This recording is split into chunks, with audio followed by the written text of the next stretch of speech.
কোপ্তা তো আপনারা অনেকেই বানিয়েছেন, আজকে আমি বানিয়েছি এঁচোড়ের কোপ্তা, তার সাথে চিংড়ি মাছ দিয়ে। খুবই সুস্বাদু আর লোভনীয় হয়েছে। কোপ্তাগুলো কিন্তু খুবই সুন্দর হয়েছে। আপনারাও বানান আর খেয়ে বলবেন আমাকে কেমন হয়েছে। কমেন্ট করবেন, লাইক করবেন, শেয়ার করবেন, আর চ্যানেলে নতুন হলে চ্যানেলটা সাবস্ক্রাইব করে দিয়ে যাবেন। পেজ থেকে দেখলে পেজটা কিন্তু ফলো করতে ভুলো না। আজকে আমি দেখুন কিভাবে বানাই এঁচোড়ের কোপ্তা চিংড়ি মাছ দিয়ে। খুবই টেস্টি হবে। কিভাবে বানাচ্ছি আপনারা দেখুন ফুল ভিডিওটা। নমস্কার বন্ধুরা, রূপার রান্নাঘর উইথ ভিলেজ ফুডের তরফে আপনাদের সকলকে রইল অনেক অনেক স্বাগত। বন্ধুরা এখন যে যেখান থেকে ভিডিওটা দেখছে তাদের সকলকে রইল আমার অনেক ভালোবাসা, বড়দের রইল আমার অনেক অনেক প্রণাম। প্রথমে আমি এখানে নিয়েছি এঁচোড়গুলোকে কেটে নিয়েছি, আর কুকারে কিন্তু আমি দুখানা সিটি করে একদম সিদ্ধ করে নিয়েছি। আর এর সাথে দিয়েছি আমি একখানা আলু। সমস্ত এঁচোড় আর আলুটা কিন্তু আমি ভালোভাবে মেখে নেব। ভালোভাবে মেখে নিয়েছি। এর মধ্যে আমি দিয়ে দিচ্ছি জিরে গুঁড়ো, ধনে গুঁড়ো,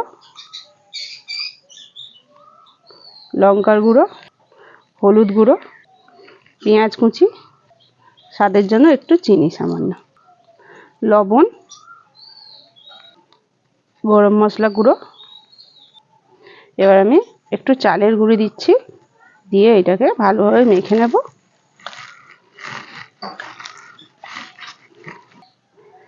সমস্ত মশলাগুলো দিয়ে কিন্তু খুব সুন্দর করে মাখিয়ে নিয়েছি।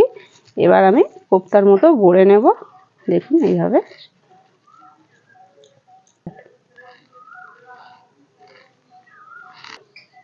এই একই পদ্ধতিতে আমি সবগুলো কিন্তু গড়ে নেব। সমস্ত কোপ্তাগুলো কিন্তু আমি গড়ে নিয়েছি। এবার আমি তেলে ভেজে নেব। কড়াই দিয়ে দিয়েছি সর্ষের তেল, তেলটা গরমও হয়ে গেছে। এবার আমি অল্প অল্প করে কোপ্তাগুলো ভেজে নেব।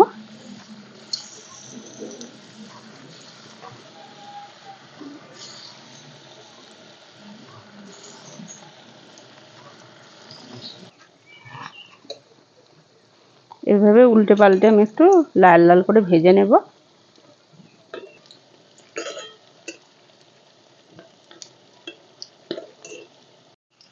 সমস্ত কোপ্তাগুলোই কিন্তু আমার ভাজা হয়ে গেল। এবার তুলে নিচ্ছি। একদম লাল লাল করে ভেজে নিয়েছি খুব সুন্দর করে। কোপ্তার জন্য চিংড়ি মাছ দিয়ে যেহেতু বানাবো, চিংড়ি মাছগুলো আমি আগে থেকে লবণ মাখিয়ে নিয়েছি। এবার হলুদ দিয়ে দেব।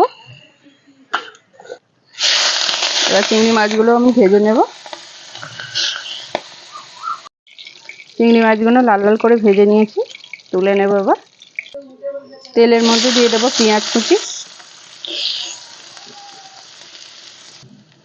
পেঁয়াজগুলো একটু ভাজা হয়ে গেছে, দিয়ে দিচ্ছি আমি 1.5 চামচ রসুন বাটা, 2টো কাঁচা লঙ্কা দিয়ে দিলাম, 2টো টমেটো দিয়ে দিলাম, আদা বাটা, জিরে গুঁড়ো, ধনে গুঁড়ো, লঙ্কার গুঁড়ো, হলুদ গুঁড়ো আর একটু কাশ্মীরি লঙ্কার গুঁড়ো একসাথে দিয়ে দিলাম।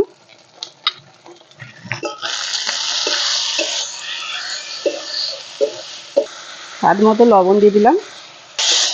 সামান্য একটু জল দিয়ে মশলাটা কিন্তু খুব ভালোভাবে কষিয়ে নিয়েছি। এবার আমি দিয়ে দিচ্ছি একটু জল। স্বাদের জন্য আমি 1 চামচ চিনি দিচ্ছি। আমি একটু গরম মশলার গুঁড়ো দিয়ে দিলাম। এবার আমি ভেজে রাখা কোপ্তাগুলো সব দিয়ে দেব।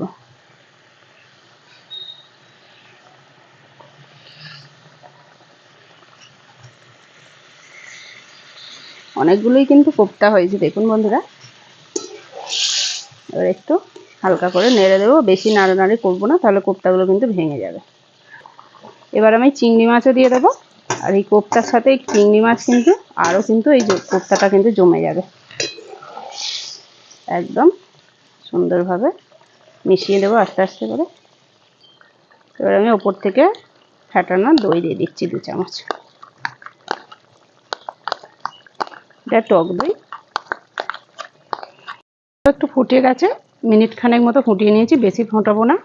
আর এবার রেডি হয়ে গেছে, এবার নামিয়ে নেব।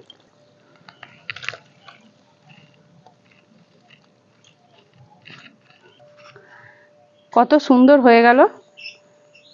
একটু সময় লাগে, কিন্তু বানালে কিন্তু খুবই সুন্দর খেতে হয়। তাহলে বন্ধুরা আজকের মতো এই পর্যন্তই। আবার অন্য কোনো দিন নতুন একটা ভিডিও নিয়ে হাজির হবো আপনাদের কাছে। ততক্ষণের জন্য টাটা, নমস্কার।